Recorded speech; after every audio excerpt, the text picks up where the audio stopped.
Hello, everybody, and welcome to Rocket Lasso Live, Season 1, Episode 18. And today is a very special day for two big reasons. First of all, I've got my first guest on the show, which is super exciting. Exciting to be here. Thanks for inviting me, Chris. I've been bugging you for a long time. So this, of course, is Rick Barrett from Maxon.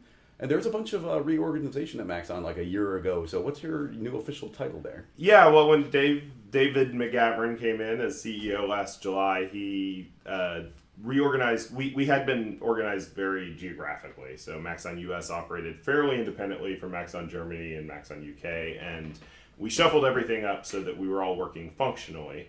So I've shifted over and I'm working primarily in the product management department. And so working on figuring out the best features to add to Cinema 4D and organizing things and helping to coordinate with marketing on how we communicate those things to users. Yeah, and so that just means that even more so than ever, well, you've always been great at kind of having your fingers more on the pulse of where you think the user base is with Cinema 4D.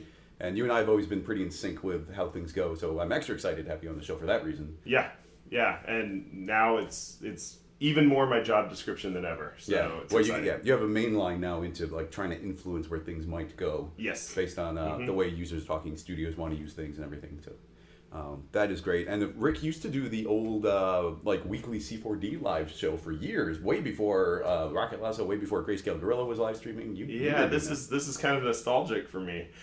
The idea of checking the chat and making sure that we're on screen when we're supposed to be on screen. I mean, the technology's come a long way, but yeah, it was fun when I used to have time to do that. We're just missing the like your can of Coke or something. Yeah, I've got an iced tea here thanks to Chris, but no Diet Coke today.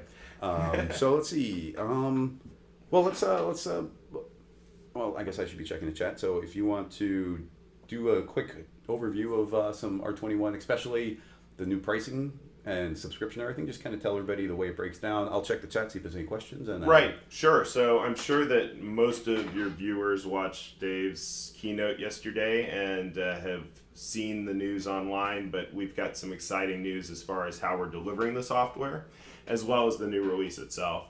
As far as the new release, there's some great new features like the Caps and Bevels, the Miximo Control Rig, the field forces are super cool. Woo-hoo! Vector volumes, and lots of like usability improvements throughout the interface, and we're going to dig into all that stuff today. Of course, the big news is the new subscription pricing option. Huge thing. People have been speculating on that coming for like 5 years now. Essentially, ever since Adobe did it, it's like, when is Maxon going to do it? When is Maxon going to do it? Some people worried that it would happen. Other people excited or being like, why isn't it happening yet? Yeah, and I think the speculation was there because it's just the way most of the industry is going. And there's a real need to... There was a real need to actually fix the problem of getting people into 3D in general and into Cinema 4D specifically. I mean... It's hard to take somebody who just got out of college and tell them, now pay $4,000 and start your career. Yeah. So this provides people an opportunity to get going in 3D, whether they're coming out of college or whether they're an existing 2D designer and ready to take the next step into 3D, or as we call it, 4D. What's the 4D? The fourth dimension is time. Yep. And because we do animation, we focus on the fourth dimension.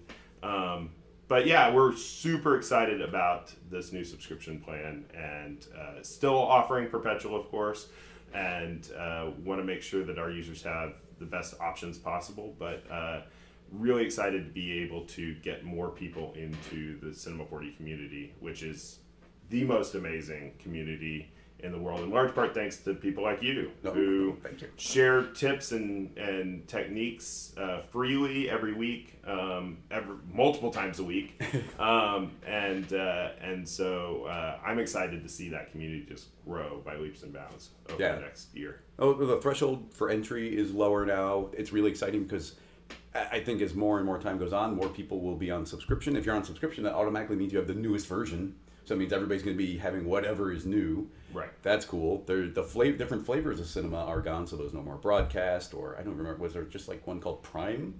Yeah, there was Prime, Broadcast, Visualize, Studio, Body Paint, and we've done away with all that. It simplifies things for us a lot because we don't have to figure out what goes where and who's going to have access to what.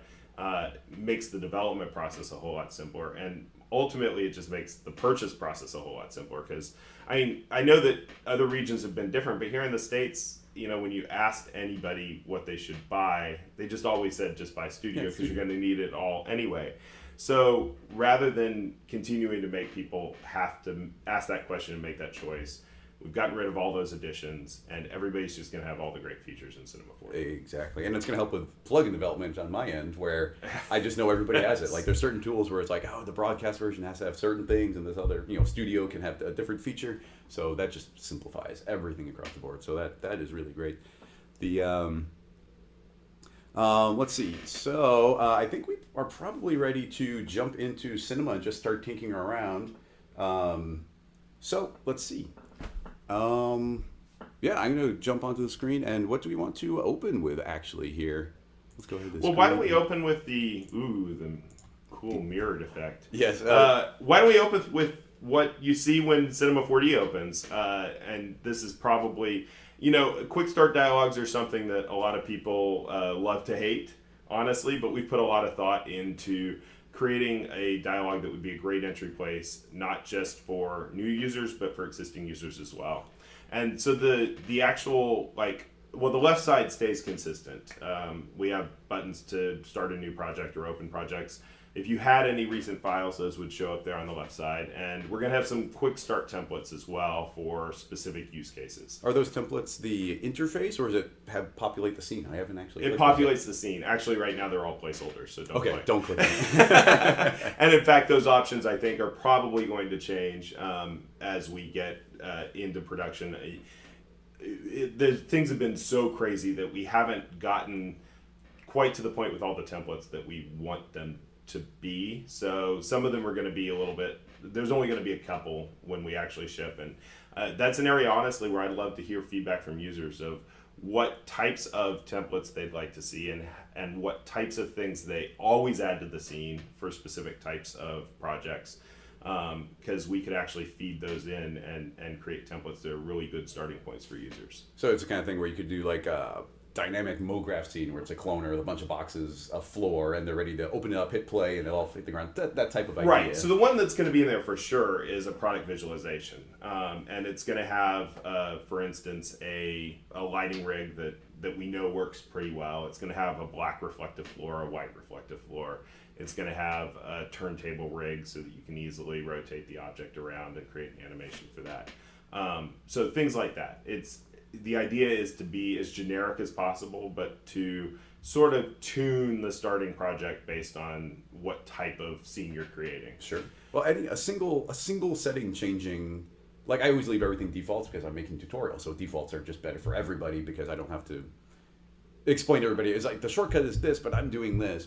But tweaking, if you make a cloner and it's set to grid and you have like X, Y, and Z, but a flat grid is better. Like those saved clicks add up so quickly. And actually, I should, just because you mentioned that, we'll get back to the quick start dialogue, but one of the things we've done with R21 is really gone through again, and we did it a little bit with R20, but another concerted effort with R21 of looking at the defaults that we should have in the application and tuning those defaults based on how people actually use the objects. Yeah, just a handful of those, and I've just been stumbling across it. And there's a lot of changes in the interface, but I found it to be very intuitive. Very, very infrequently have I tried to reach for something and it's like, oh, it's not in the regular place, and I can't find it. It's always like, oh, it's not there, but I bet it's here, and it is. Right. So that's been great. But even little things like when you make a random field, it's defaulting not to random, but the noise preset. And it's like that one little click there. It's like, oh, it fundamentally behaves differently, and people because everybody just wants to use C4D's amazing noises anyway, right? Noises all the time. So one last thing on this is we've got a list of tutorials here from Cineversity and right. So it's just going to be curated content that Maxon's going to be putting out. Right. So the bottom of this is always going to show the most recent Cineversity tutorials. So you can always, whether you're a new user or an existing user, you can always see the new content that's coming out from Cineversity. And then that top pane in the middle for new users, for trial users, that's going to show some initially three tutorials that we've created that are, and these are just examples, but we've created 3 tutorials that are very targeted content that in 10 minutes will help you get to a success point, basically. So we're really excited about those because we expect a whole bunch of new people will be downloading and trying the trial because Cinema 4D is more accessible than ever. The right side, if you're using a trial version, is going to encourage you to buy because, obviously that's what we want to do. But if you're using a commercial version, those top two panes change. And the right side's actually going to show you the latest news from Maxon. We know that users are busy and it's hard to often keep abreast of the changes that Maxon makes or the news that Maxon posts.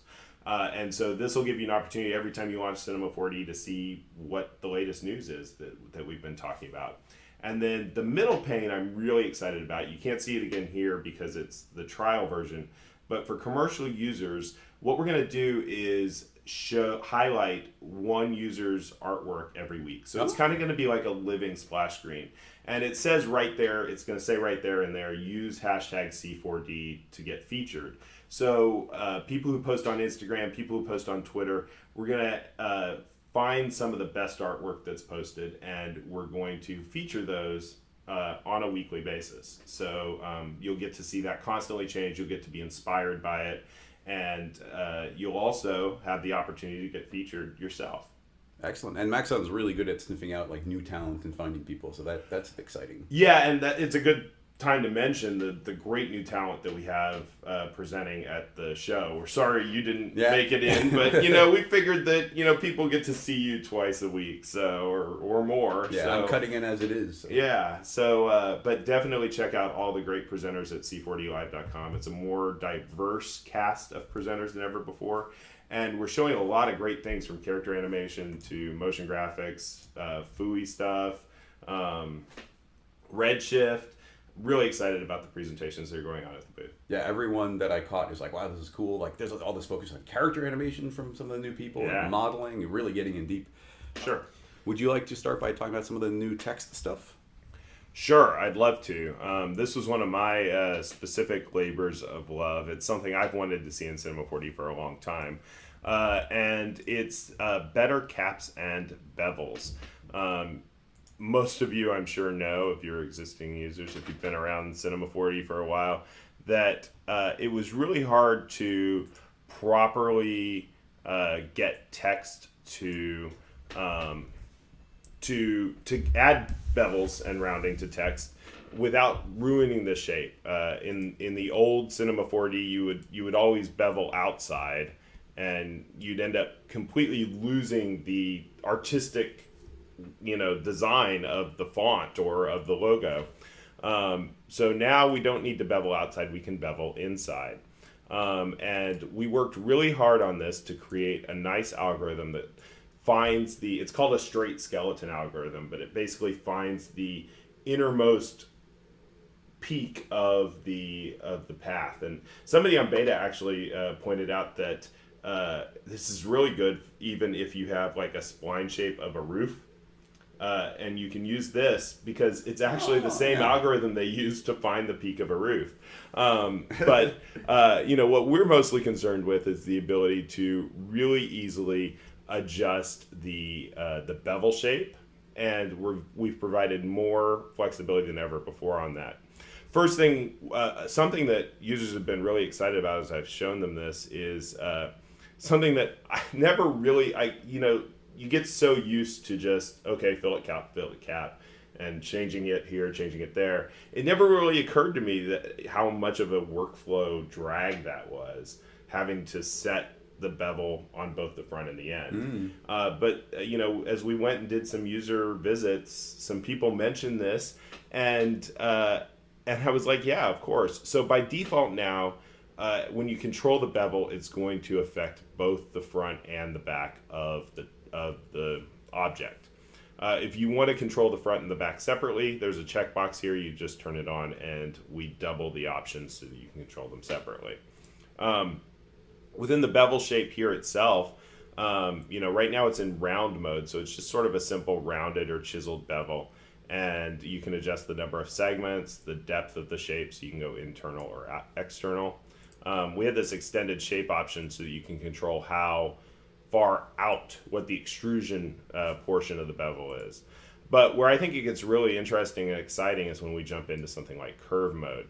So here we actually can set up whatever profile we'd like for the bevel. So you can create some really nice and intricate bevels with this option.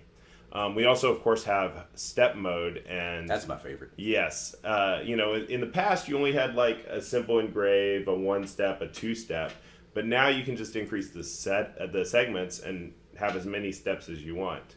One of the things that's really cool with all of these is that the selection sets, we've always had the cap and rounding selection sets, but they were kind of, you had to remember what the little C1, R1 stuff was. And now we're exposing those right here, making it easy to see what they are.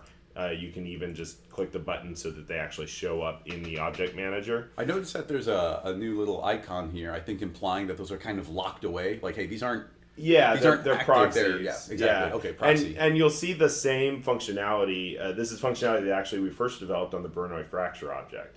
So you'll see the same thing with the Bernoulli fracture, being able to turn on the specific polygon and edge selections there. We also added the new shell selection, so you can easily texture just the extruded portion. And then we've added edge selections for the start of the shell, the end of the shell, the caps, and the steps. So you can add additional beveling. You can do things with the edges themselves. Maybe sweep things along edges. There's lots of different possibilities here. Oh yeah, I haven't even really tinkered with the edge selection, but that does open up some pretty significant possibilities. Another thing is this creates a really nice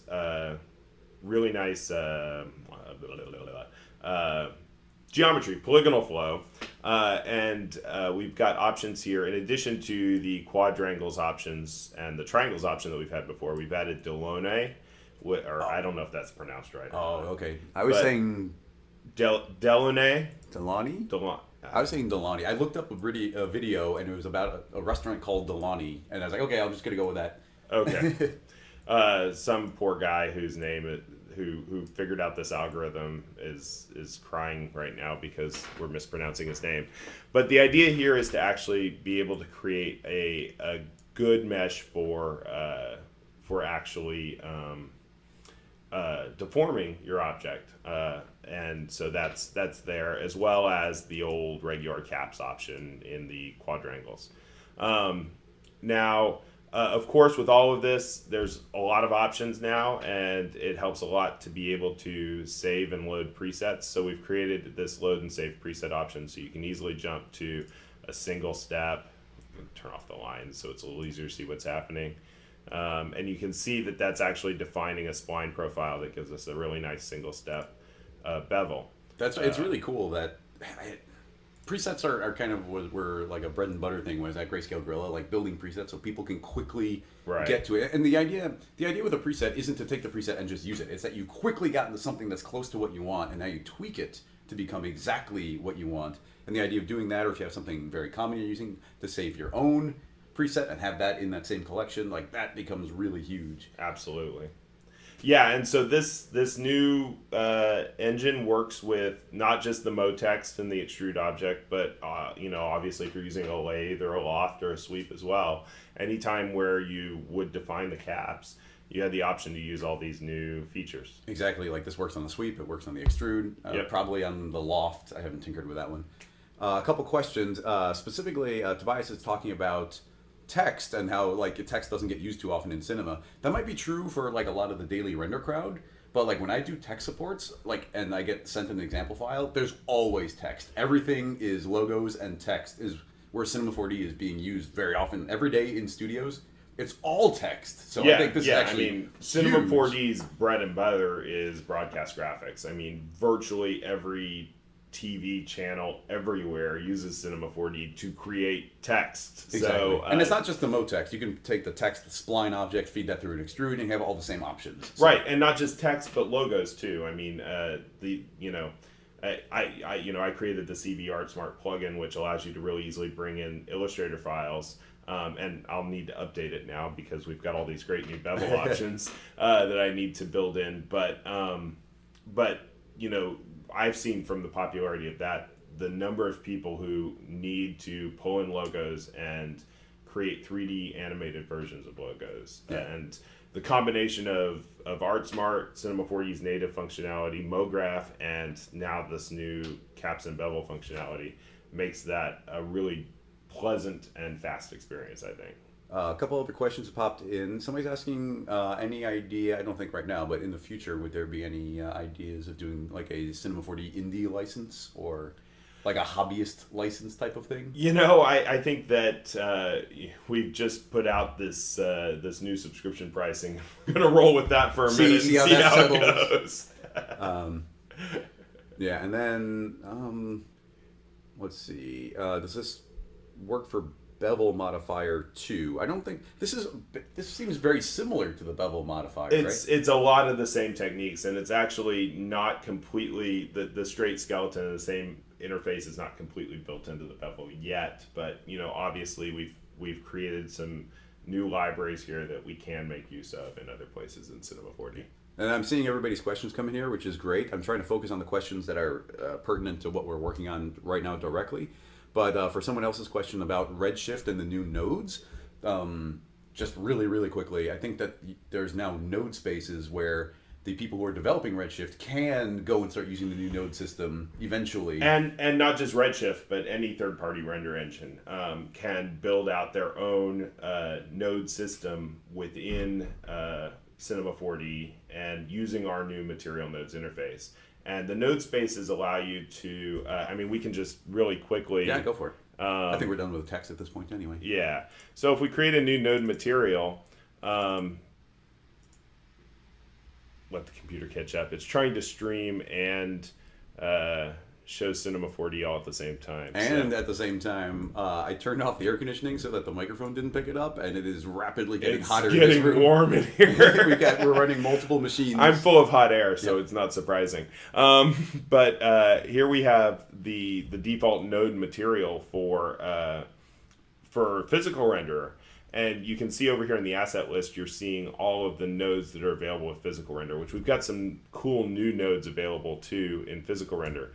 But up here in the top bar here, we now have node spaces, and there's a drop down here so that we can choose to use a different node space. And as third-party render engines and Redshift integrate into our nodal material, they'll show up as additional node spaces. So they could potentially in the future say Redshift there, and then it would be the same exact interface with all of their nodes. Right. So we use ProRender basically as a test case for this to prove that it worked. And as we switch into ProRender, I probably shouldn't have done that because now it's going to tax your graphics card too. Yeah, that might be dangerous doing too much rendering here while streaming. So let's just go ahead and close that and switch back to physical render, and I'll just explain it. But as we switch into ProRender, what it's actually doing is it'll actually change all of the nodes that show up in that asset list to ProRender's nodes, and it will switch to the nodal material configuration for ProRender. So basically within a single nodal material, you can set up a standard material using standard material nodes, a ProRender material using ProRender nodes, in the future Redshift or an Octane or whatever other third-party renderer. You can define one material that contains the nodes for each renderer to make that material render properly for that renderer.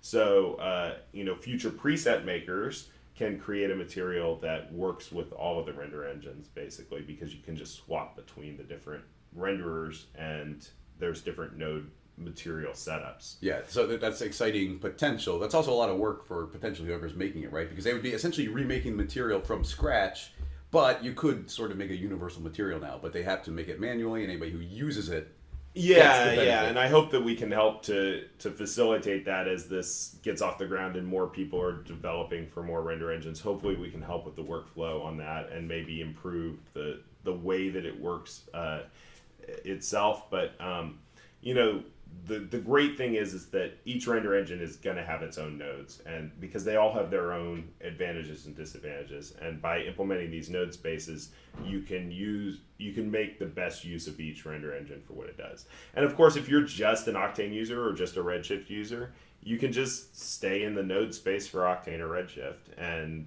work with our material nodal interface, but just with all of their nodes. One other thing I want to mention while we're here is in the preferences, we've added this new preference in the material tab for what material you want to create when you double click in the material manager. So by default it's standard, but you can create a PBR or an Uber material, node material. And third-party render engines actually have the ability to register a default material option into this menu. So once Octane Redshift, I'm only mentioning Octane Redshift there at the top of my mind, but once any of the third-party render engines integrate Arnold Corona, they will also be able to show up in this drop-down so that when you double-click in the material manager, you'll create an Arnold material or a Redshift material or an Octane material. I want to know the type of person who would make their default material a hair material. That's a very special, very special kind of person.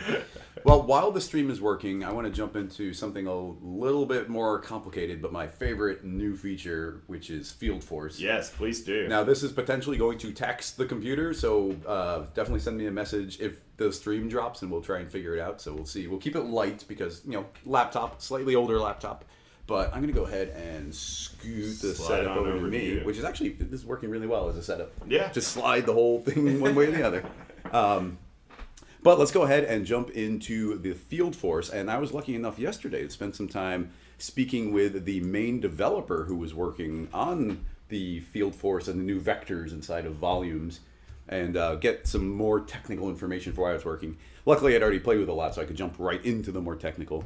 But why don't we jump right on in? The simple version of this is actually not terribly complicated. And you know what? In all of my other demos, I was mostly using particles. So why don't we start by making a dynamic object? So I'm going to make a cube. I'm going to shrink it down a little bit. Let's right-click. Let's add a simulation, a soft body tag. And the reason I'm adding soft body is regular dynamics. It calculates just from the axis in the center, but this will actually calculate on each individual point. But I want it to kind of behave as if it was a rigid body, so I'm just going to crank the stiffness like way up. And we could change some other settings, but that should do pretty well. If we hit play, it should fall away and look pretty much exactly like like a rigid body. I can already see from our frame rate that it's not enjoying the stream going at the same time, but let's see what we can pull off. So it's actually pretty straightforward to use some of the basic features inside of here. So we're going to go to the Simulate menu. Under Forces, we have the brand new Field Force. I'm going to click on that, and by default there's nothing in here, but we do have our velocity type, and it's saying Add to Velocity. I'm going to say, let's just set an absolute velocity, and I'm going to crank the number up a little bit bigger.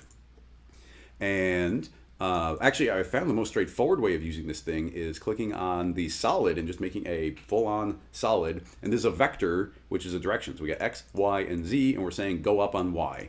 So if I hit play right now, you can see immediately this cube begins going at full force at the set velocity of 500. It is just moving straight upward, which it's like, okay, that's cool. It's essentially behaving like a wind, completely taking over. Actually behave a lot like a wind if I said add to velocity. And now you can see it's actually accelerating as it goes up, and that's because this number is cartoonishly high. But you can see this wind is blowing upwards. So it's like, okay, cool, we have a wind direction. It's really easy to add in two vectors here, so this is actually moving at diagonal now. You see the wind pushing it off to the side. We can just make it behave like a wind. Now, something I've been enjoying doing is if we click on our Field Force, we have our display, and this is just a preview. This is showing some different vectors, which you can just kind of think of as arrows. When they're green, that means they're pointing up. If I made this negative, so to go aiming down, we'll get the inverse color, which is kind of this pink-purple color.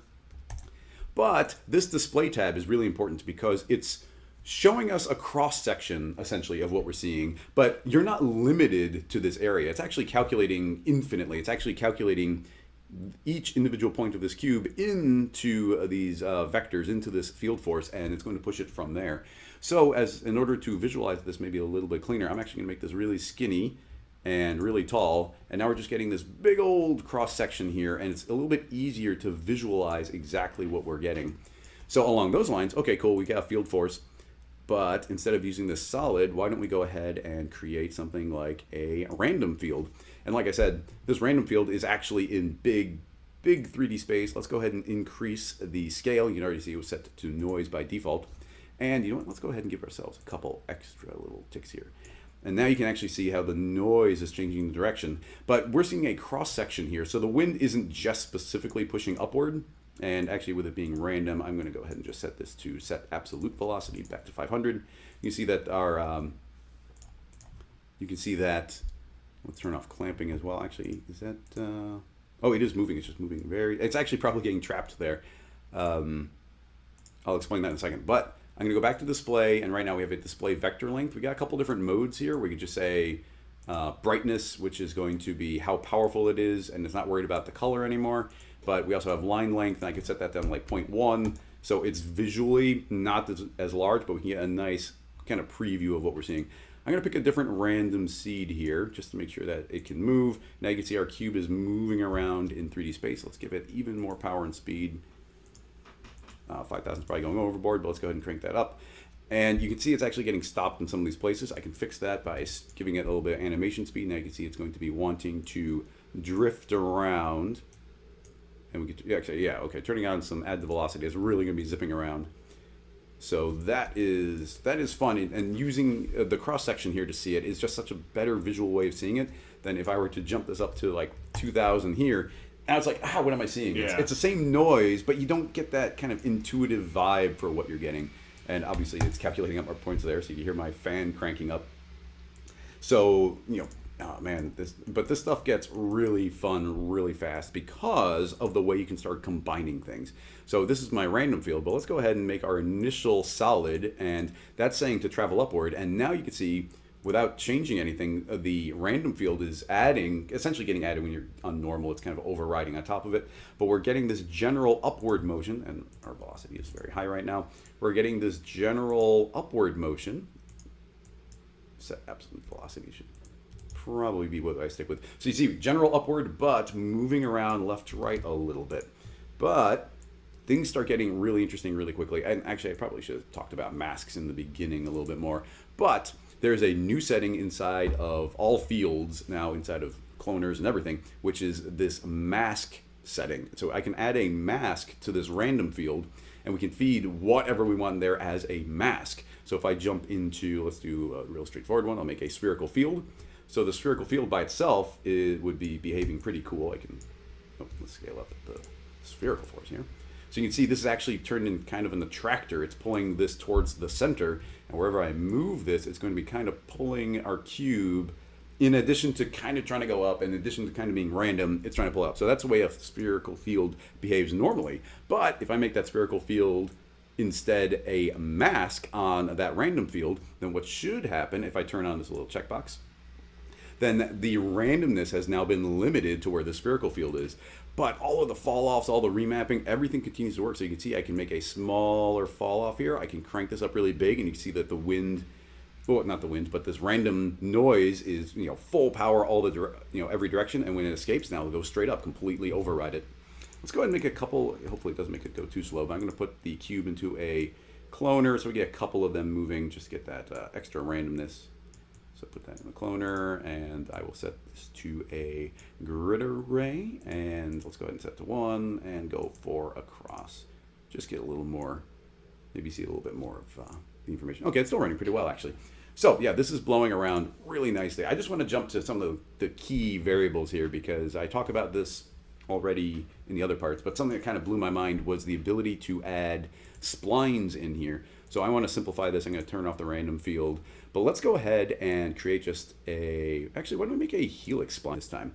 So I got a helix spline, let's have it face the camera. I'm going to go ahead and set the start radius to 0 so we get this big old spiral going, and the height to 0 so we just get this nice big flat spiral. Let's go ahead and do our field force, and I'm going to add that in. In fact, I'm going to turn off our solid as well, so we're just seeing this helix. And you can see that it's like, okay, it's traveling along the spline, but it looks a little bit weird. So what I found is inside of the setting here, we want to grab our offset and go full power. Now you can see that it looks a little bit more consistent. The arrows are full strength all the way around. And hitting play right now, hopefully, you're going to see all of our cubes are getting pulled to kind of near the spline and just getting dragged into the center. So while we could use something like the radial field, just by throwing in this helix spline, we now can have them drag in. But if I click on our helix and say reverse, then now they're going to be traveling the opposite direction. in addition to being able to hit reverse there, you can also go into your field force and click on your direction. And we have this main value, but we could say invert direction. That'll do the same thing, travel the other way. We have our scale, which essentially is the power. We're scaling the vector is the way to think about that. So you can make it a lot weaker. They'll be traveling a lot slower, crank it up, or go up beyond 100%. They'll really be adding a lot of power. But you see, these are sort of overriding everything. This is full power at the full distance. You can even see no matter how far these travel in space, like way over here, the nearest spline point is right there. So that's the direction it will travel, just forever. So something that's really cool is if we got different modes here. So let's go ahead and change this mode inside of our helix. Go to the layer. Right now it's looking for traveling along the spline. We're going to say, no. I want it to be the radius of the spline. Let's go ahead and start increasing our radius here. And now what's happening is it is trying to attract every one of these cubes. To the spline. Pull it to the spline, like right to the nearest point that it is available here.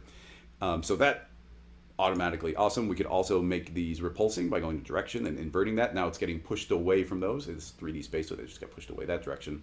But where this gets really, really cool and interesting to me is the idea of combining these. So I'm going to set it to along, and then I'm going to make a mask. I'm going to feed it that exact same helix spline again. And this one, I'm going to set it to be the radius. And now this is being treated as a fall off instead of a direction. So now you can see that we're fading out based on this fall off, which we can even, once again, remap. Like I can make this full power up to the edge or fade out or change it to a curve. But now any of the cubes that were within range to touch this, they are going to get pulled along. And like when that one in the middle falls down far enough to the spline, it'll start getting pulled around in the force, right? Exactly. Yeah, it's starting to happen already. Yeah, so yeah, very gently getting pulled along. So let's go ahead and reverse that again. And let's go back into our field force and let's go ahead and put that solid back on. And now you can see we have our solid, which is constantly pushing everything upward. But as it gets near this helix, those might take over and they'll start spinning. Now this is currently set to absolute velocity. So this radius probably isn't quite big enough to capture them. So let's go ahead and crank up that radius a little bit bigger. I don't want to go too far. So that should do a better job of capturing. And in the remap, I can also strengthen that up a little bit. So now they do have the ability to travel upward. In fact, why don't we just visualize that by grabbing our helix and I'm going to pull it up into the air. So now you can see, even though we're not getting the preview, they'll travel upward and suddenly they get pulled up into that helix so awesome. And they start traveling around. But the upwardness is still pulling them, so they might escape. But you can also, you can start combining things in such crazy ways because now we could also drag that helix spline in again. And now they're combining in a new way by setting that to a radius and starting to increase that. Now this is also becoming an attractor on top of it. Those are adding together. So now it's saying like, I want to pull towards the spline, but also travel along it. And we could change this to add to the previous one. And now it's combining those two. So now they're being both attracted to the line and traveling along the line. So now you see they didn't escape. And this is just by applying the same helix spline again and again and again in different ways and combining them. The idea of merging these things and adding noise on top of it. We can add the noise. Let's get rid of that mask. And now we've got randomness traveling all over the place. And they'll drift around. But when they get near this spline, they'll suddenly get pulled to it and begin traveling around. And keep in mind, this is just a single field force. So this is turbulence, wind, like a friction, gravity, all of those kind of combined into one super version. One super, not field force, but just a force for particles, for dynamics. And there's another thing that, it would affect hair as well. Yeah. So like it's integrated in so many different places in cinema. And once again, keep in mind that I'm treating this like it's a 2D plane, but this is actually 3D. It's almost like there's a big capsule shape that's swept along it. And if something was traveling from the side and suddenly collided with it going that direction, that would get pulled in as well. So that's where these things start getting so exciting. I'm barely scratching the surface here. I'm going to go ahead and pop open a scene file real quick. Yeah, and while you're doing that, I think that what's really cool about this feature is the opportunity to really get in an art direct dynamic simulations and experiment with the way that they actually are going to feed out, because you can just move the different forces, different objects that feed into the force. Some people on chat are mentioning galaxies. Effectatron mentioned river animations, text animation. I think it'd be really cool river. to put. I didn't even think about like the idea of a river where it's traveling along a surface, but like bobbing up and down. Like that would be super cool. But you can also have like waves, but those waves could be animated as geometry, and then that could come in as a new surface that's referencing. Like you saw me dragging a spline, but we can drag in an object as a volume or an object to start being treated at. Not a child, he's dragging in like that.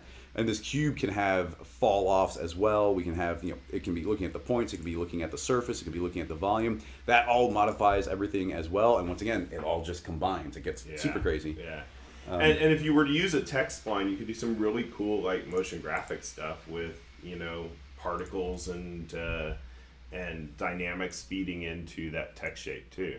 Just because somebody's asking, I'm going to throw in a plane object here.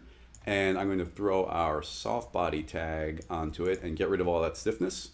And I'm not even going to change, misclick, get rid of the stiffness. I'm not even going to change anything else.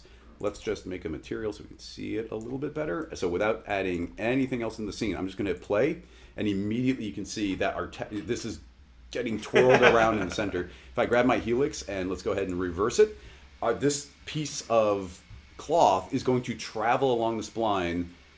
Based on it getting attracted in, we could have it getting pushed out. We could layer noises on top of it, but all the dynamic settings are still live on top of it. So we could be like, you know what, let's add a little bit of stiffness so it's going to maintain its original shape a little bit better. We could change the structure, the shear, everything, and have so much control over the way this piece of cloth would be behaving. So yeah, this art directing cloth, trivial now, like crazy, totally. Crazy awesome way of layering that. I'm going to pop open a scene file that I just thought was kind of cool. So same everything. Actually, we'll talk about the volume builder in just a moment, but I'm using the volume builder a little bit, but this is just generating a bunch of particles with a tracer on it, and it's traveling along some noise, but I also fed in some text. So now it's just a perfect combination of, you can hear my fan going though, man, it doesn't like the scene.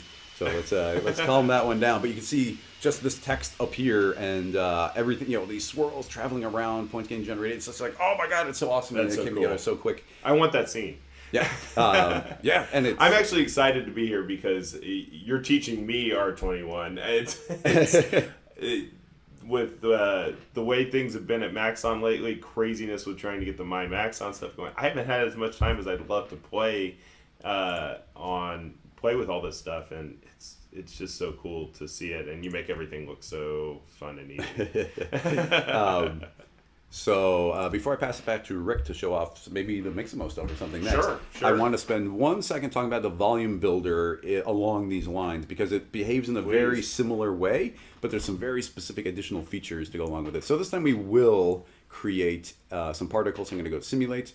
We're going to add in particles. Something I found out was that these particles are actually running a lot faster in this version of Cinema 4D. Yeah, the developers did a great job of optimizing the particles themselves and the way they're drawn into the viewport. So a lot faster performance with the standard particle system. And there's a few other little new options hidden in there too. Oh yeah, I found out. This is super crazy. I was actually talking to the developer and I was like, what we really need is the ability to animate the number of particles, because you can't do that. And as I'm saying, I was looking, I was like, wait a minute, look, we can keyframe those now. I was like, what? So that by itself is huge. Okay, really straightforward. We've got some particles being emitted traveling upward. Now, we're going to go and use the volume builder, which of course we've been using for a while to make some really cool blobby shapes and merging and biting things out. It's just a super cool new way of modeling in cinema in R20. But there is now a new volume type, which is vectors. Change it over to that, and let's go ahead and start feeding this. Let's go ahead and feed it another random field, because those look cool. I'm going to drag it in, and instantly we're going to see it's going to generate the big cloud. Now this time it does behave in, actually, before I get to the random field, let's do a linear field. If I put a linear field in, you can see it's naturally got a direction. And it's kind of normalizing it automatically, so it's full power because it knows the direction, because that's what a linear field does. I'm going to go ahead and make this linear field inside of the volume builder. There is, on every object, there is a creation space. Right. This doesn't calculate to infinity in all directions. It's only within the bounding box. Very important to note. But I'm going to go ahead and set this to be a really skinny on X, pretty much 0. And we're going to make it really big again. So we're kind of viewing it as a 2D grid, but this time it really is a 2D grid. But these are now all traveling straight forward. But now I'm going to go ahead and let's feed it a random field. And in that random field, I'm going to go ahead and say the random field should the shape should just adapt to whatever's below it automatically. That's so cool that you don't have to set the setting again and again and again. You say, nope, behave just like the one below. Let's go ahead on the random field, and I'm going to change some settings in there. Let's go ahead and make our noise way bigger and jump it up 10 times the scale. We can instantly see the way it's kind of flowing. And now I'm going to change our noise type. We've just been on the basic Perlin. I'm going to go ahead and set it onto a Voronoi. And now we get this Voronoi noise where it's all being attracted in, or if we reverse it, pushing out from every single one of these shapes. So I'm going to go ahead and hit play if I wanted to. And actually, hitting play won't do anything right now because this isn't applying anywhere, so I won't worry about that quite yet. But I want to talk about some other settings that are unique to using the volume builder. And that is, one of them is the ability for it to combine in some different ways. So we can do a normal add, subtract, but then there's a cross product between them. And I had Fritz explaining to me exactly what that meant, and it's a little bit specific and technical, but let me go ahead and pull up the camera for a second. It involves math. There's a lot of math, but the basic idea is I'm feeding a linear field, so all of the points are facing in that direction. So what it's doing is it's taking the noise and being like, okay, that's my axis, and I can spin around that. So am I this direction? Am I that direction? And it's looking at the noise and calculating it that way. But what that means is the cross product, because I'm pointing in straight line, means it's going to be flat, but choosing a direction. So it's going to maintain the 2D direction. So let's jump back to the screen here. And now by putting this to cross product, back to normal, you can see it's kind of frontal, but by doing the cross product, it's important to note as well that these are three-dimensional. These are pointing in angles in every different way. But by setting that to the cross product, it's now spinning around that axis. Not only is that a really cool looking shape, you can see it's completely flat now. There's no direction on X whatsoever. So those are spiraling around automatically, super cool. But then you can also see that we have things like rotate and invert to change the direction. We can normalize to make them all be kind of 100% power. We could change the scale in an absolute way, but then we have a smooth. So if I create this smooth and I start dragging it back and forth, you can see that we can go from these super cool circles, but it's very harsh. It's going to transition. There's kind of no transition between one spiral and the next. But by adding in some of the smoothing, it's going to start blurring them together. We get these nice smooth transitions flowing from one to the next. And you can just see here, very obvious shapes. And as I pull it up, it's blurred more and more. And you can start pushing this beyond. Actually, you can't go beyond 100%, but we can do additional iterations or changing the voxel distance. And you can see it can get smoother and smoother and smoother as we want, and we can pull that up nice and blurry. So just real quick before we move on to a new feature, and I'll check questions to see if there's anything we can tinker with there. But we can also, somebody's saying in the chat, vector curl. So there is vector curl here. I already sort of forgot the way that Fritz explained, but we actually did it here. It's doing a similar thing where it takes a particular angle and then does some math to make it the opposite angle.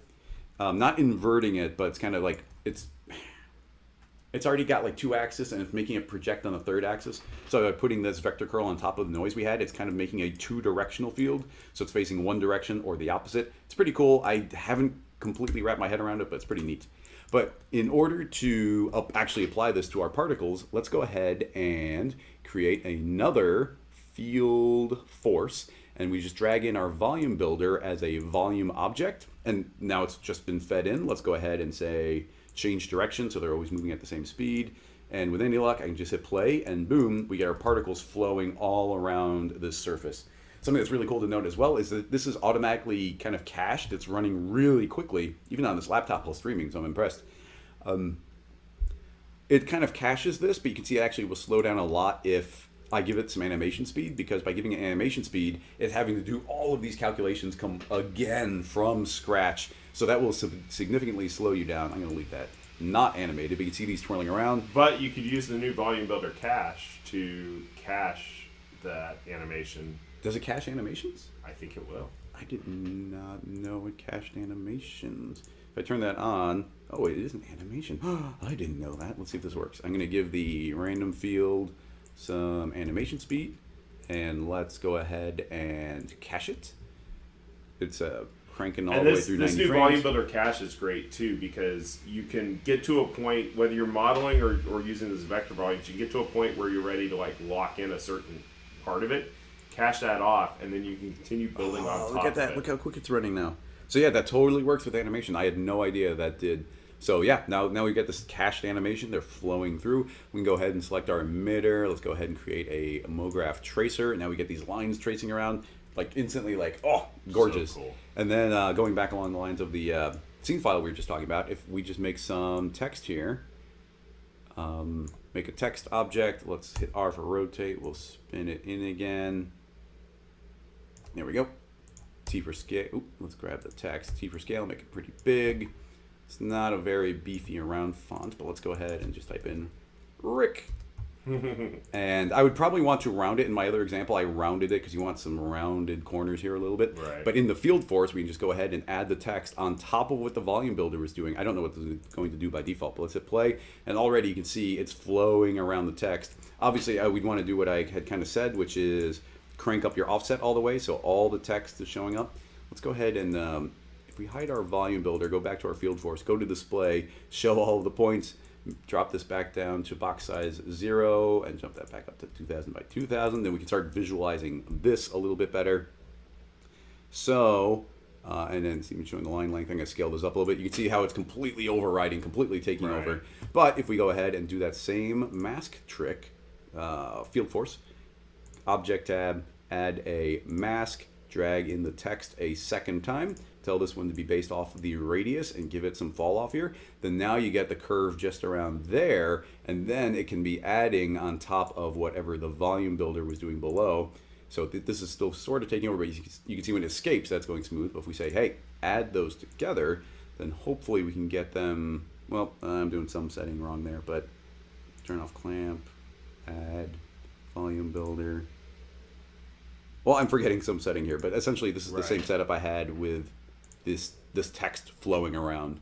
We can just see here I had a spherical field pulling everything towards the center, connect objects set to normal. Those were adding. I'm not sure what I did wrong, but it's pretty straightforward making this. I just accidentally put this together. I'm gonna go ahead and check the chat. Is there anything to add onto Field Force that I didn't think of while I check the chat and see if there's any specific questions? I'm sure there's a lot here, and I'm really excited to see what people do with it. Oh my god, it's so crazy. It's really awesome. I don't have anything right now to add that I can think of.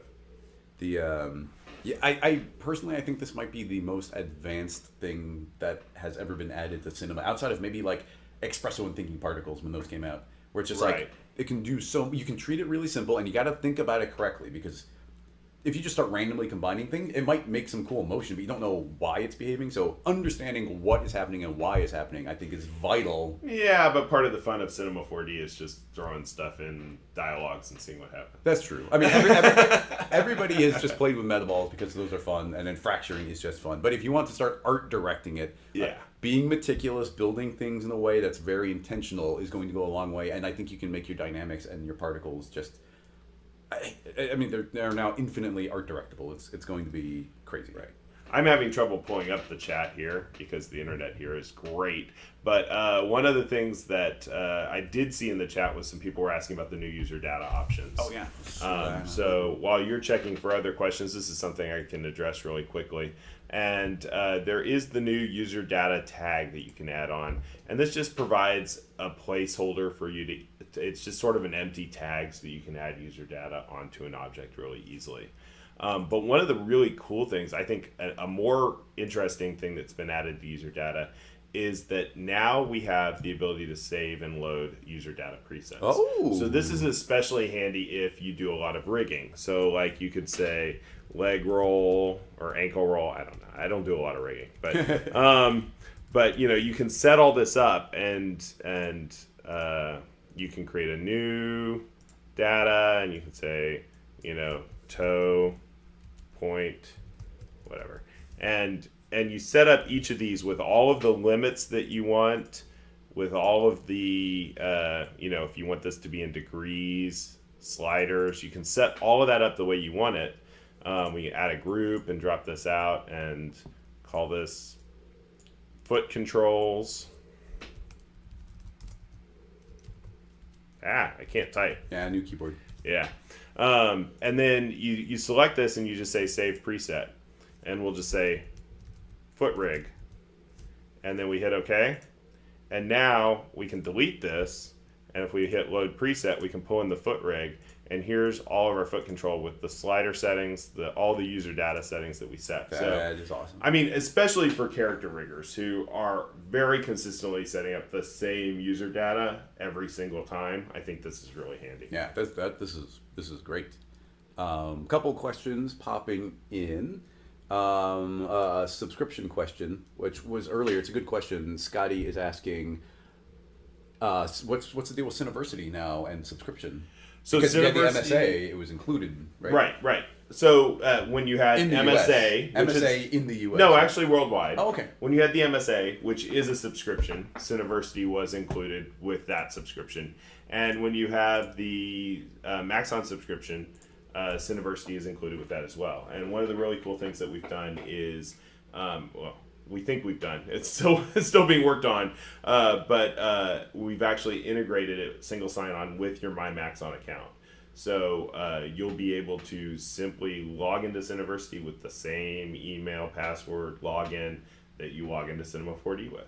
Okay, and is okay. That's really cool. And yeah, I don't know if I said it during this, but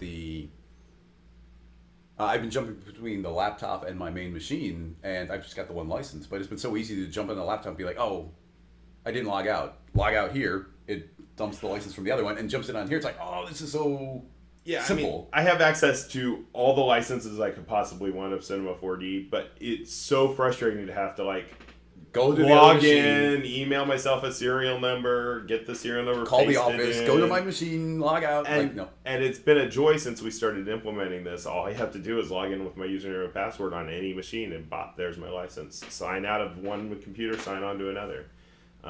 So it's really nice and flexible. Let's see.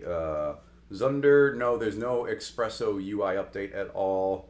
Although it's something I should note is with all the field force stuff we were just doing, you can actually implement all that into thinking particles now, which maybe will breathe a little more life into thinking particles again. I mean, XP is such a ubiquitous plugin at this point that I almost don't even think of it as a plugin. It's like, well, everybody has. If you're doing any particle work, of course you have X particles. Yeah. But this really opens up a lot of really cool possibilities. I wonder if they'll be able to tie into that as a effect as well.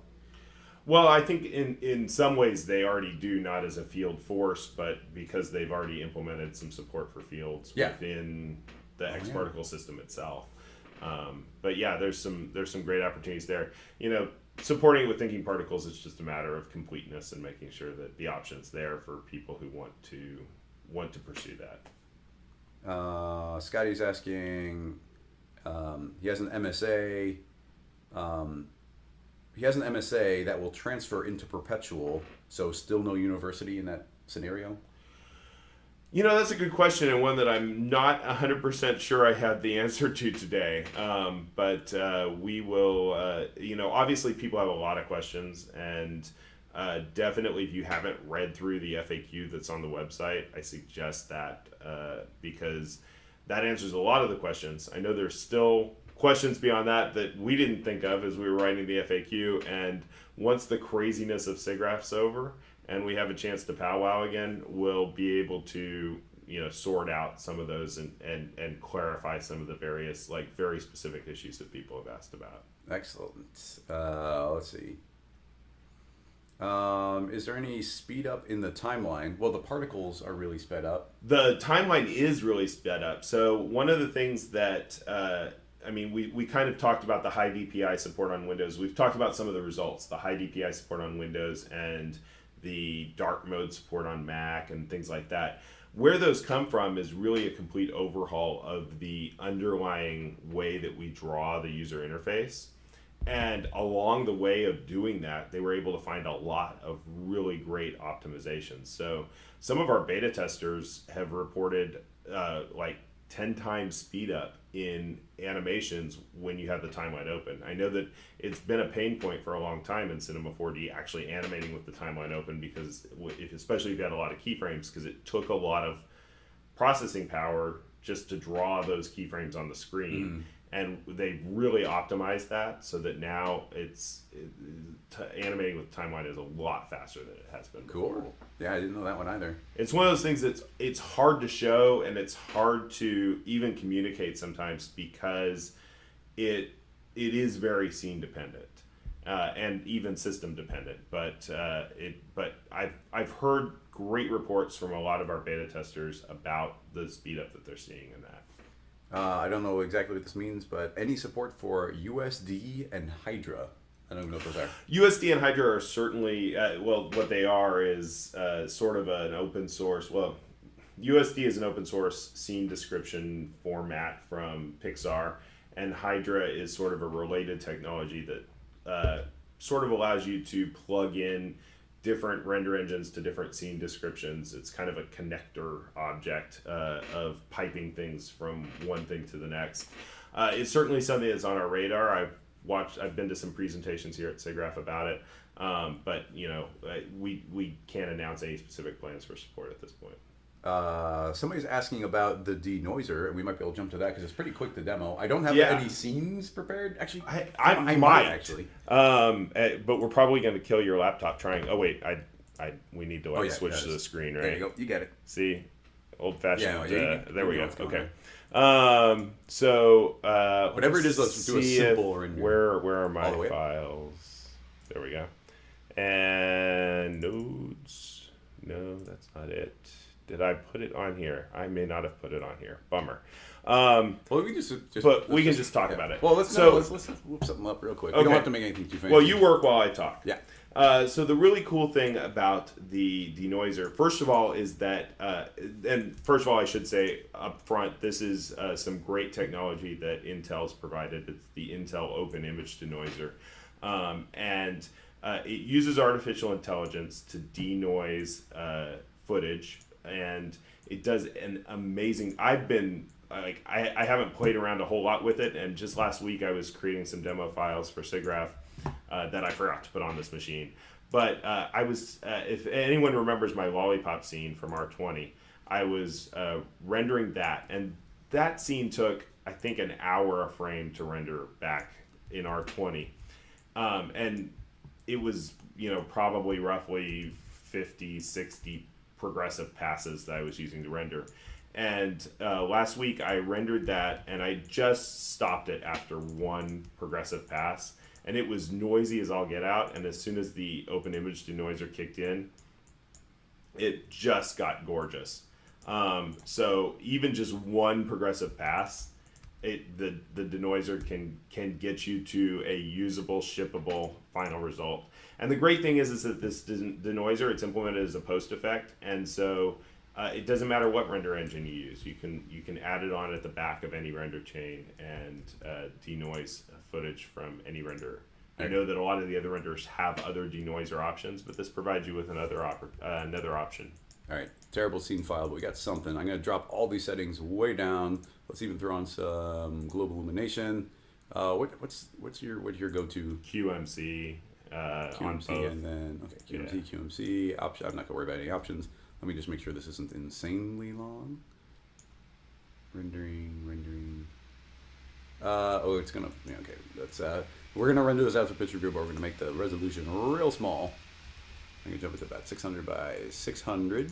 So let's go ahead and even save this out to the picture viewer. So I'm gonna let this entire thing render, and hopefully we're gonna see a bunch of grain. Okay, it's going to get real noisy, and hopefully we don't drop any frames, but let's let this run through here. It might still take a little too long. One of the things while this is rendering, if I can talk over the loud CPU fan, one of the things that the scene I was actually trying to create when I was discovering how great this Denoiser is pointing out the new AOV options within the node-based materials for physical renderer. And those are really cool because you can output specific masks of, not just masks, but specific textures and specific materials at different parts in the nodal tree into their own multipass. So lots of cool options there. Yeah, I had to ask you what an AOV was because in the third-party renders, arbitrary output value, I think. Value, yeah. Yeah. So it's like a super like object ID essentially, but Basically, for a material and whatever part of the material you want to pipe out. And then Yeah, so you can actually pipe out color data. It's not just a black and white mask. So if you want to just pull out like the raw texture, the unlit logo, and be able to comp that back over, you can do that. So this is suitably grainy. I think this is a decent candidate. So this is just the raw image. Almost done. Okay, cool. So that is it without it turned on. Now let's go ahead and right click. And I didn't realize you didn't turn it on. I didn't turn it on. So it's supposed to be, I wanted to A/B it.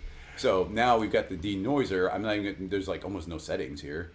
Right. So there is. Let's go ahead and start it, and I'll talk. Okay. There is the option here to actually feed in albedo pass and or color pass in order to use that to sort of guide the AI to choose the right denoising.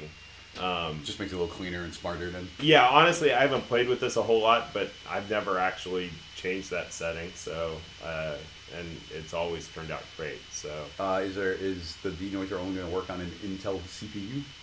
I believe it works. I'm not 100% sure, but I believe it works on Intel or AMD. It's just code, so yeah, and it's actually, I mean, just like Embry, the technology that we use for accelerating ray tracing works on any processor as well.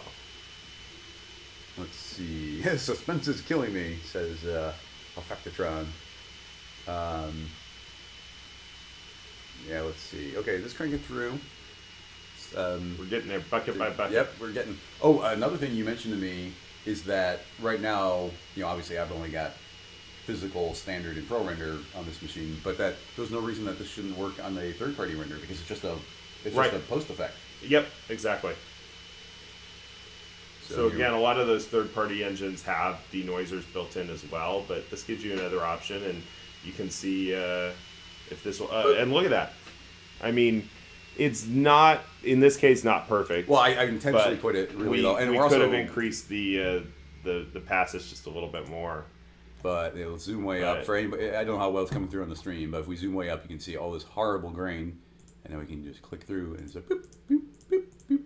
So like this is once again not the best example of this, but I was testing it, and it added like 1 second of render time, right? And it was like, oh my god, it would take an extra hour to make cinema look like that. Yeah. To get rid of that much grain, and it's just like nope, gets rid of it. And the more time you do let it process, then the less grain it has inherently, and it can clean it up even better. Right. But especially cranking a still out really quickly, like it's just a magical one-click solution to make it work. Absolutely. So yeah, that's a big one. I mean, it's almost like there's never a reason not to throw that on every single render. No, yeah, it probably should just be in the default presets. I'll make a note of that. Yeah, and I haven't done a lot of A/B. And see if there's any more comments here. I haven't done any A/B, or I haven't done a bunch of testing with like different scenes and different resolutions and whatnot. But everything I have tinkered with, it's just automatically worked and looked really good for whatever the input was in. Somebody's even saying that you could do a workflow. There's no reason you couldn't just take an image, an image sequence rendered from something else, or even like grainy footage of taken off your iPhone or something, right? And then put it on a plane, render it out, like so it's instant render, and let this algorithm just apply on top of that footage as well. Totally.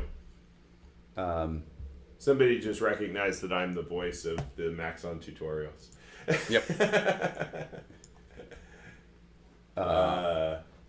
So would you like to try and do the Miximo stuff? That's gonna be sure. That's a good. This is an untested area. We haven't seen these scene files, and also I if you guys watch my R21 video, when I tried to apply to a character, I obviously did something wrong because it was kind of horrifying. But so I do have to off the bat say thank you to Steve Teeple, we call him Teeps, who sat with me in the booth this morning and helped me to learn how this works because it's a new workflow for me. But I'm excited about it because, character rigging has always been something that's a bit of a challenge, I think. And Miximo is such a great resource for automatically weighting your characters, automatically, getting all this great mocap data and pulling it in. And this rig allows you to actually apply that really easily, but then actually adjust the animation on top of it. So this is a raw FBX that this is Steve's character, and this is a raw FBX that he got back down from Miximo. It's just an idle motion. But basically, you export your character from Cinema 4D and import it into Miximo, and Miximo processes the weights and you can apply animation, and then you download that FBX back down into Cinema 4D and you get something like this. You'll get a Miximo rig that's prefixed with Miximo Rig, and this is one of the things that I think where yours went wrong, Chris. I'm not exactly sure where in the workflow it did, but what we can do now is we want to go into the weight tag and reset the bind pose just to get this guy back to starting point. And we're going to go ahead and add a new character object. Now, for those of you who aren't familiar with the character object, this simplifies that rigging process greatly. There's an advanced biped rig, quadruped rig. You can use these rigs to sort of get started with setting things up. This came in like R13 or something. Yeah, and I'll mention that when you're not using Miximo, when you're creating your own custom rig and defining your own weighting, the weight algorithms have actually been improved to be a lot more accurate now. And even there's the option for third parties to write their own weighting algorithms. So if there's new papers that come out that we figure out that there's some volumetric super bone glow that's better than volumetric bone glow, which we added in 21, you can actually write that algorithm and add it into Cinema 4D as a plugin. But anyway, the character control that we want to choose here is the Miximo control rig. And we're just going to build this out, and it's as simple as just saying we want a root, we want a pelvis. You can hold down the control key and click arm so that you get both arms at the same time, and then click hand so that you get a hand on each of the arms. We jump back up to the pelvis and we hold down the control key to create both legs at the same time. So now we've got our basic leg in T pose. This character is actually kind of in A pose, but there's some special magic here within the Miximo control rig that means that when I jump to the adjust tab, it actually just snaps immediately into place where it's supposed to be. From what imported? So it's looking. I don't know how the magic works. I just know the magic's there. Well, this is happening because there's already that entire joint structure that came in from Miximo. So right. I think they're basically matching the joints that came from Miximo. Exactly. Okay. So then we can go to animate, and there's options here, but we need to do a couple more steps first. We can go into the root, and you can see here that it's asking what the namespace is. This is basically that prefix on everything in the rig, and it's, in this case, Miximo Rig. But if you were bringing in multiple animations, they had different names, basically.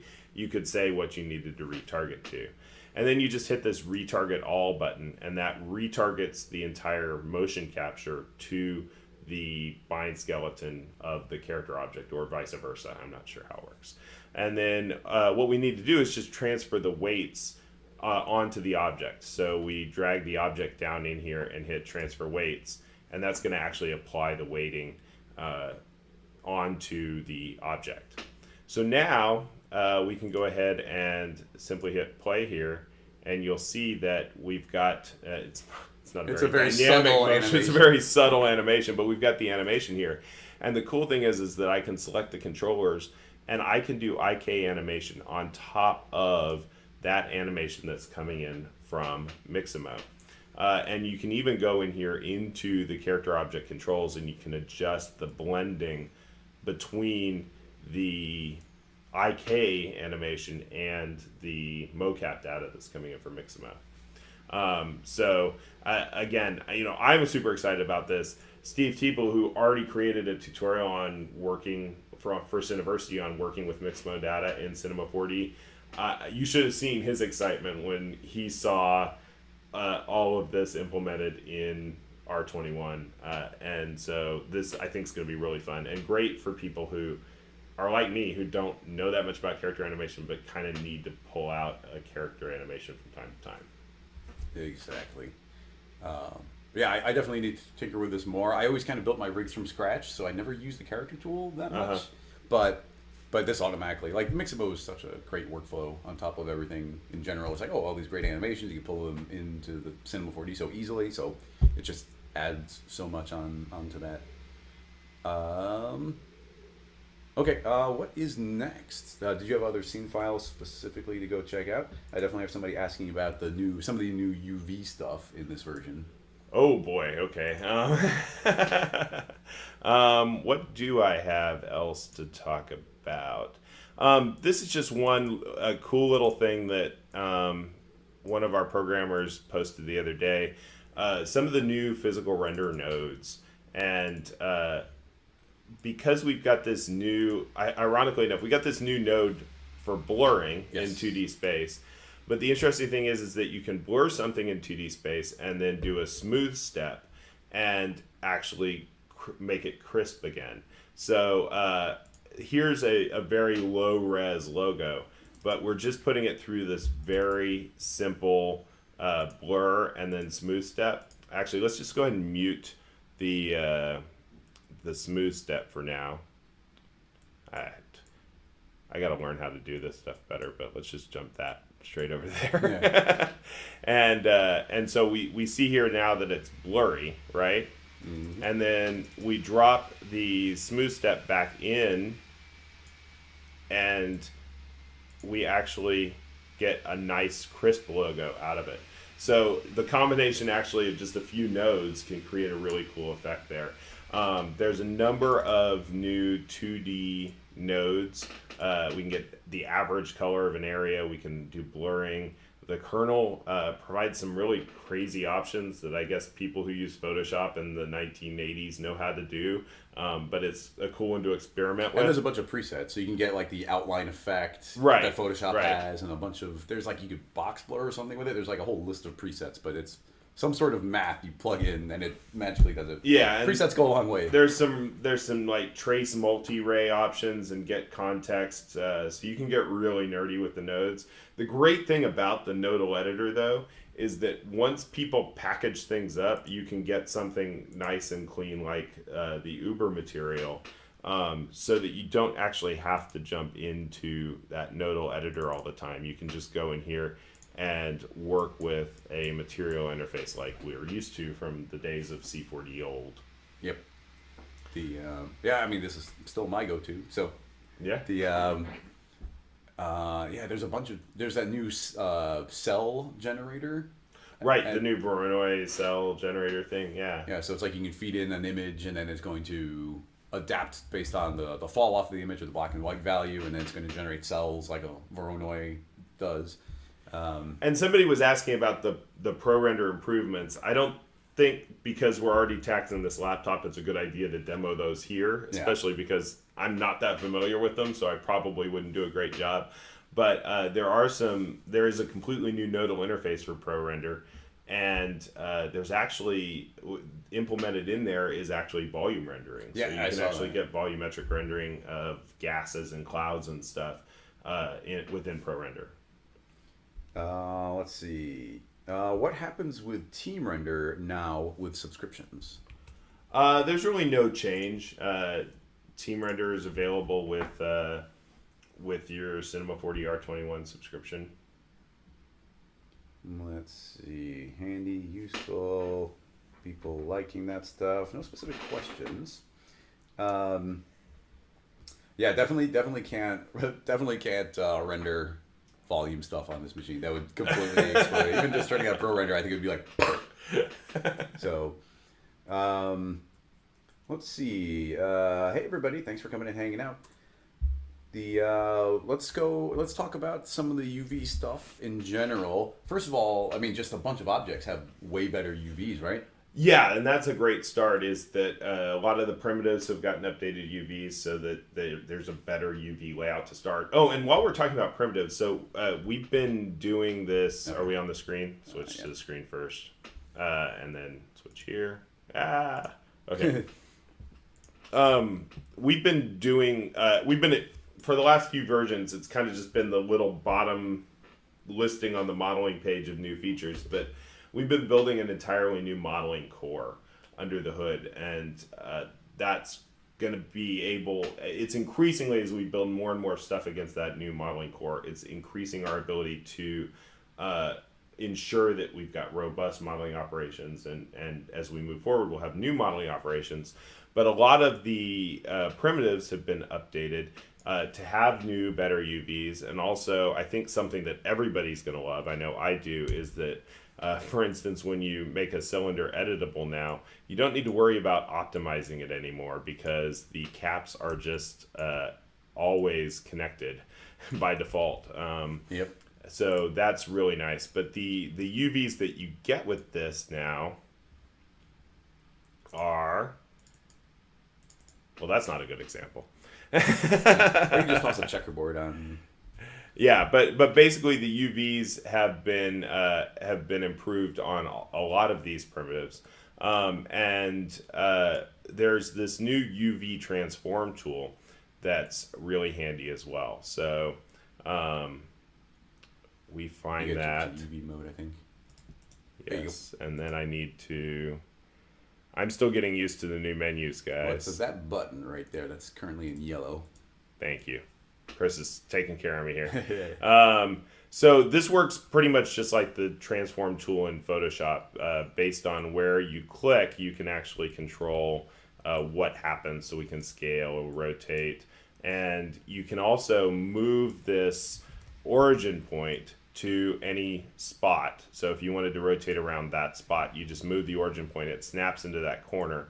And now we can rotate around that spot. So it makes it really easy to manipulate a whole group of UVs all at the same time.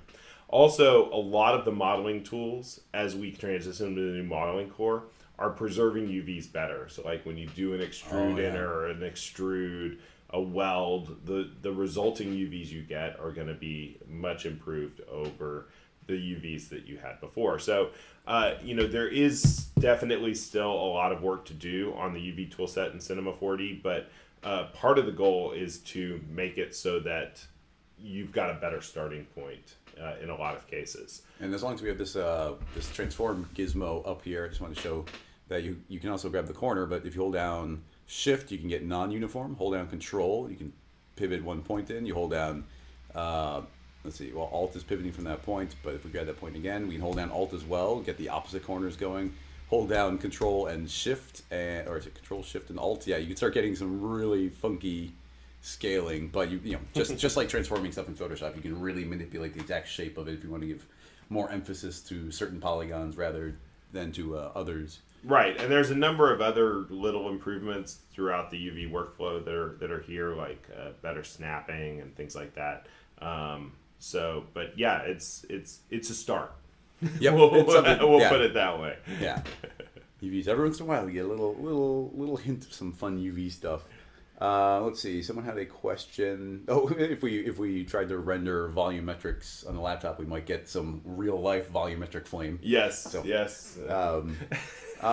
Any idea when there is a release date that we can? Early September for release 21. Yeah. Early September. Let's see. Please exchange thinking particles with X particles. I'm not sure what you mean, Dennis. Oh, Sam Ura, I hope I pronounced that right, said, cylinder caps are connected in R21, take my money. As well as a bunch of the other objects, if we jump back to... and somebody else mentioned here that great comment, Graphos, the new selection components are synced between the viewport and the UV viewport. So when you make a polygonal selection in the UV view, in the 3D viewport and then switch to the UV polygons tool, the correlate selection will be made.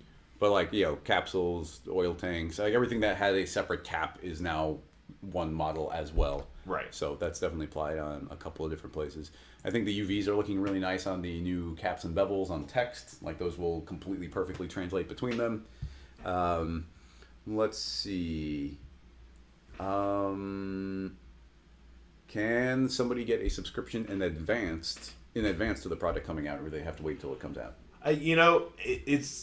I would suggest that they contact their local Maxon reseller or sales rep to ask that question. I'm not 100% sure. I think that we can't really sell them until they're available, but ask sales. Yeah. And especially if there's a reason to do it now, I'm sure that we can figure something out. Well, and all that stuff goes to if somebody bought the MSA, they don't have to worry about getting subscription until their MSA sort of reaches the end of its life, right? Right. So people can still renew their active MSA until the end of August, and anybody who has an MSA at the beginning of September will get R21 Perpetual. And then also until that MSA runs out, you have the opportunity to convert to subscription. There's some great subscription conversion discounts. Like you get, it's like 20% off of the first 2 years of your subscription. Yeah. Well, it's just at a certain point, at a certain point, Maxon has to flip the switch where it's like, okay, we're doing subscriptions. And there's people who bought MSAs all throughout the year. So it's like, there's no perfect time to do it. But if you got it, then you can contact and get discounts based on. We've really done our best to try to accommodate as many cases and scenarios as we possibly can. But, it's always a great idea if you have specific questions about your case. It's hard to deal with those on an online forum or a live stream. Call your local Maxon sales rep and they can look at what you have and how to best get you to where you want to be. I'm trying to think of other new features. Definitely one that we should spend a moment on is a new curvature inside of volumes. Yeah, that's really cool, isn't it? Yeah, I really dig it. I do have an example. Well, let's see if I save the example. Let's jump over here, jump to my folder. I tried to rename it. Oh, yep, I do. Haha. So, two big new settings that are important inside of the volume builder and mesher. So here, I've already got it in there. Spoiler. Let's go ahead and delete that out. Okay, so that's why it loaded so quick, actually. So I've got this kind of crazy medallion shape. It's just a combination of a bunch of different splines and motext and everything. So right now, if I were to grab this motext and just type in some crazy stuff, click off of it and let it update, you're going to see it's rebuilding the entire hierarchy. Everything here has to be calculated. You can hear the fans going nuts. But now, inside of the volume builder, we can go ahead on any given layer. So I can click on the smooth one. And keep in mind that smoothing layer is the one that really tends to slow down the volume builder. It just has to do so many calculations to smooth every single little polygon that's being generated. So we can go ahead now and click on this cache layer. Go ahead and cache it. And you can once again see we have animation there in case you had something animated. But boom, that just cached that one time. So now with our motext, if I go and update that now, let's just type in R21 again. Select copy, paste, paste, paste, paste, paste. Select copy, paste, paste, paste, paste, paste. And click off of it. Now it doesn't have to do all those calculations underneath, and as you can see, very quickly it went, and I didn't even have to hear the fan ramp up that time because it didn't have to do that many calculations. That's that smoothing for you. It'll get you. So that automatically is really cool. But another awesome new feature inside of our volume mesher is, let me scoot this over. In the volume mesher, there's a new checkbox for create curvature map. Go ahead and turn that on, and we're not going to see anything right away, but there's now a vertex map over here. And that vertex map, we can go into our material, and this is the way I showed it off before, is let's just go into our luminance channel. Let's go ahead and create a vertex map. And based on that vertex map, we can drag that in.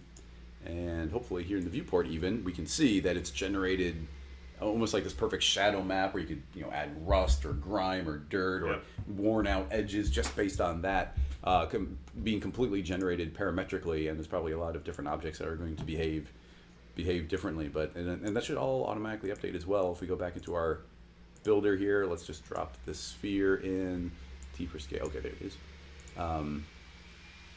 Hopefully this doesn't make it explode, but let's go ahead and add this in, and it's a union, so that should be incorporated.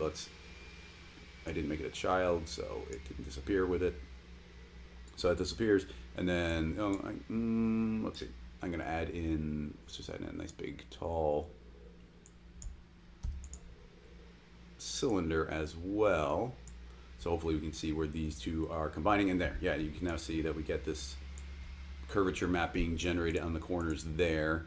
And right now it's concave and convex, but you can do them individually. And I haven't tinkered, but vertex maps are like the new universal translator in cinema. So if you we're projecting this off into a different mesh or feeding. I didn't even think about it, but you could probably even generate it on a field. Or we could generate a field. You could use field forces to pull things into the crevices of an object. For instance. Or have things. That's super crazy because we could drag this in as a source and get directions from it. So that would be really cool. But there's I don't know, this caching, and there's also caching in the new node materials as well. You can cache up to a certain point, so you don't have to rebuild that entire hierarchy as well. So just a huge speed improvement, and these types of settings, especially things generating vertex maps, which have just become, I would have never guessed prior to R20 that vertex maps would suddenly become one of the most important parts of cinema. I remember back when, before there was all the new character rigging stuff, you would rig a character with a series of vertex maps. Yep. And it was completely obnoxious. Before there was waiting, you had to just use a 0 to 100%, and then drag them into the restriction tag to link them to a particular bone before they were in joints. And so it was insane. And it's like, oh my god, these are the worst. And then you add fields in. It's like, oh, vertex maps are the most amazing thing ever now. So another new kind of hidden feature is that you can actually control normal maps with fields. Oh, I completely forgot about that. It's kind of a tricky one to show because even just creating a normal tag is a little bit crazy with cinema. I actually even though I had it in my notes, I completely forgot to record that in my main video. Yeah. So do you have I don't have an example, and I'll probably flub trying. But I bet you could do one. I can definitely do something here. We're going to, let's see, I'm going to make let's make a matrix object. I'm going to tell this to be scaling really tall, so they're vertical. Let's go even further. Let's go 15. And then let's create a target. Okay, this is now targeting. And we're going to tell the target to be based off of a field direction. So it's looking at the fields. So now we can go into our fall off into this field tab. And let's go ahead and we can do something like create a random field. And now it's randomly rotating based on the direction of this random field. But instead of that, let's go ahead and I'm going to hide that for a moment. Let's go ahead and create something like a platonic. Is that how you pronounce that? Platonic? Platonic. Like a platonic it's a platonic, relationship. a platonic piece of geometry here. It's not too interested in you.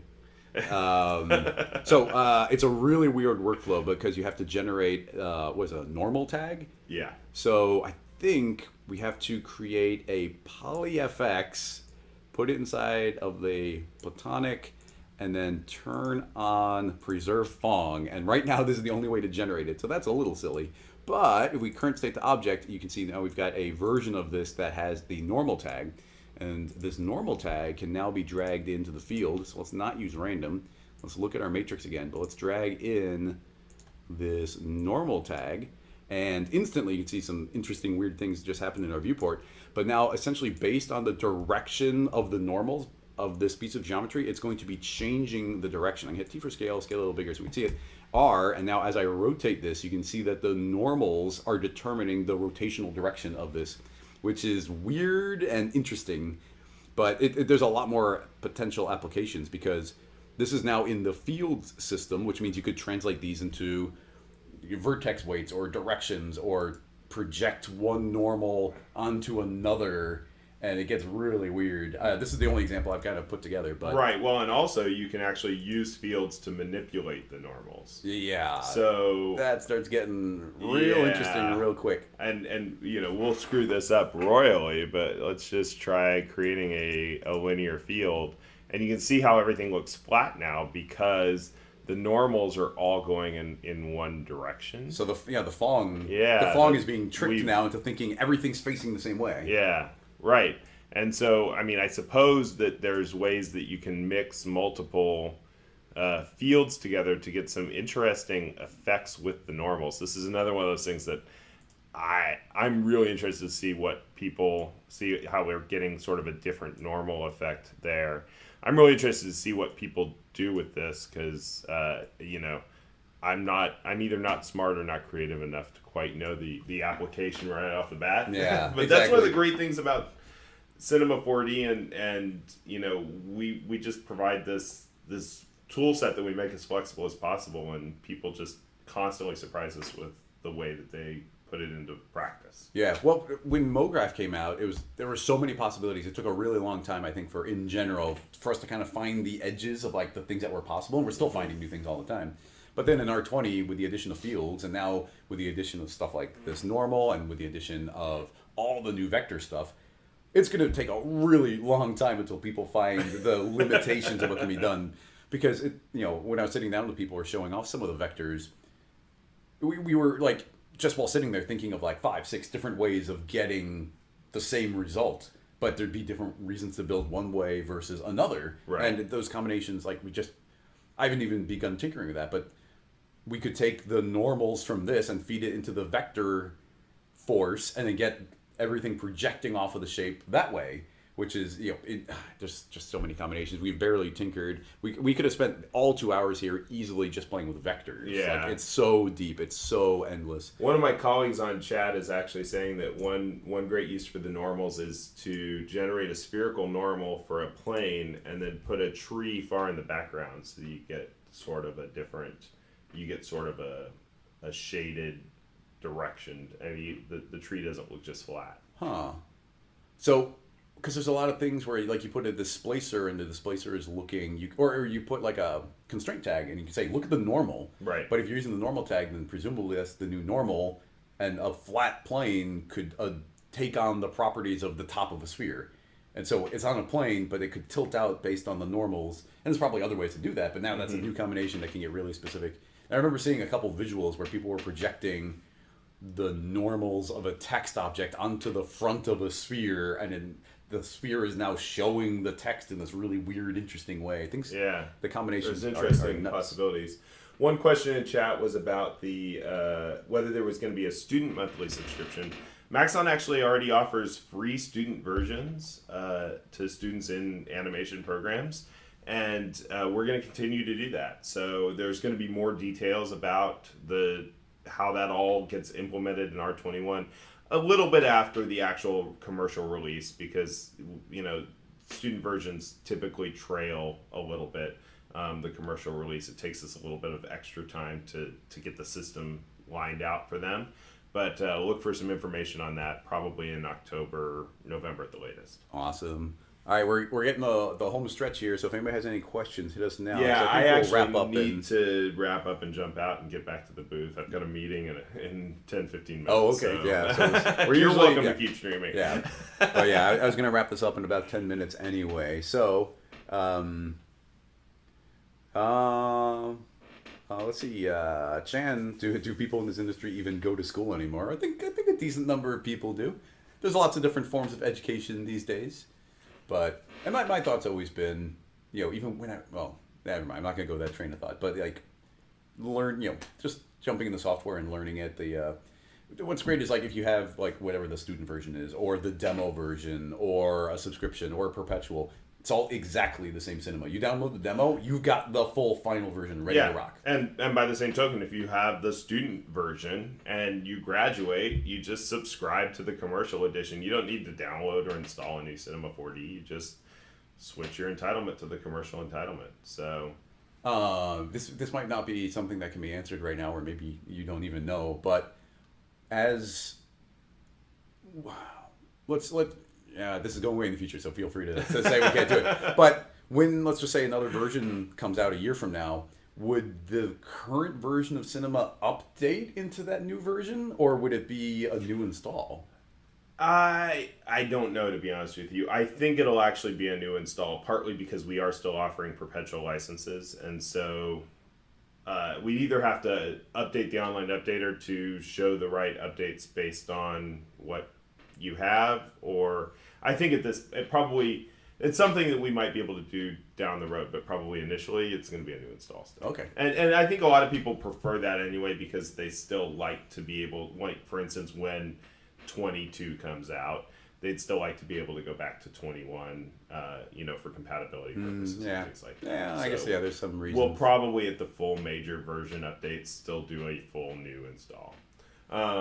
One other question that came in, Jeff had some questions about the discounts that we're offering to current MSA users and how they can convert to subscription. And there's some, like, again, I mentioned earlier, I think on the stream, that there's some great options available on that. I don't really want to dig in too deep into the details here, but again, that's one of those things where your best bet is to contact your Maxon sales rep, because they can look at your specific situation and how the changes affect you. Yeah, and then just to throw it out there, like, yeah, it's going to be individual cases. Everybody's got their own use. Or somebody has a studio, they bought 20 perpetual licenses. Like, what does that mean for going? But, like, you contact Maxon, and it seems like just the overriding goal here is to make everybody happy, and that nobody should be being punished because they recently spent some money at Maxon. Like, if you bought the software, then there's a lot of effort going into making sure that you can switch over seamlessly and not be punished for having purchased at a particular point. Yeah, and we try to get in a little bit more detail in the FAQ, but still, again, everybody's situation is just a little bit different. Yeah. And so, and there's obviously questions we haven't, and there's even calling your sales team, there may be some questions they can't answer yet because we haven't answered them yet. Yeah. I can't remember what it was, but there was that one question where it's like, what are we going to do in that situation? We didn't even think about it. We really tried to anticipate, but it's a big change for us in the way that we do business and everything. We're super excited about it, but we've pulled together quite a system in a very short amount of time, and there's still details to work out, obviously. Exactly. So definitely appreciate the patience everybody has with us as we clarify policies and get everything dialed in. Yeah. But okay, looks like we've wrapped up questions from Twitch specifically.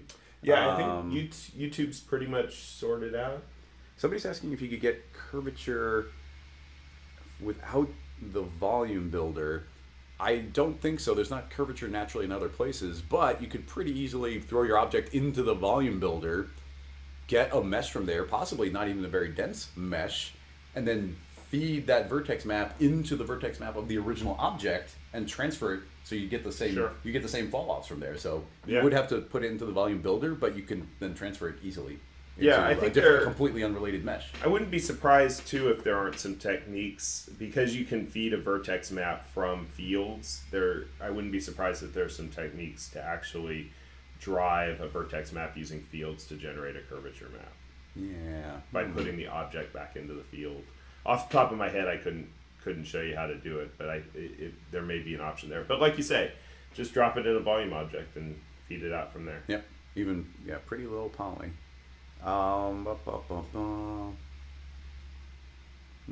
That's a question about the future. Inclusion. It looks like that wraps this up. Any final YouTube ones? Nope. All right, awesome. Well, I'm happy that after that one hiccup in the beginning, the stream seems to have worked pretty well. Seems to. Pretty good for a hotel. Yeah. So thank you so much, everybody, for coming and hanging out. I'm really excited that Rick was the first guest ever on Rocket Lasso. Yeah. So that's really cool. It was great to be here, Chris. It was fun to have you show some of the great new R21 features to me. You were giving me a bunch of pointers and helped me get the version so I could actually start learning it. So I had to learn all of this in like the 3 days before the announcement and get it out. But that's some of my favorite stuff. Yeah. It really is sort of a Christmas in July. We all work better under pressure, right? Yeah, exactly. It's just fun and exciting to sit down.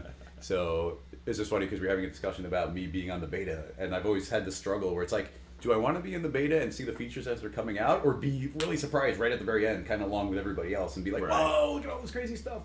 So it's always a tough call because I've been enjoying getting the announcement every year for like 18 years now or something.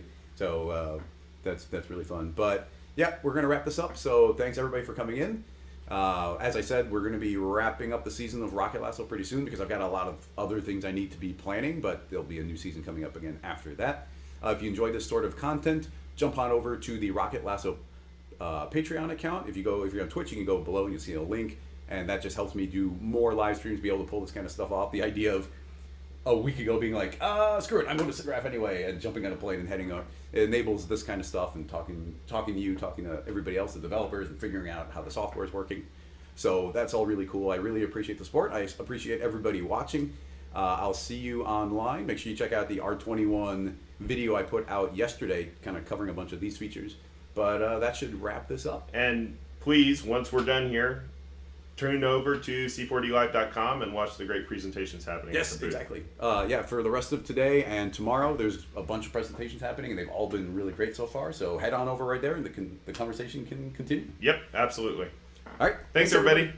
Bye-bye.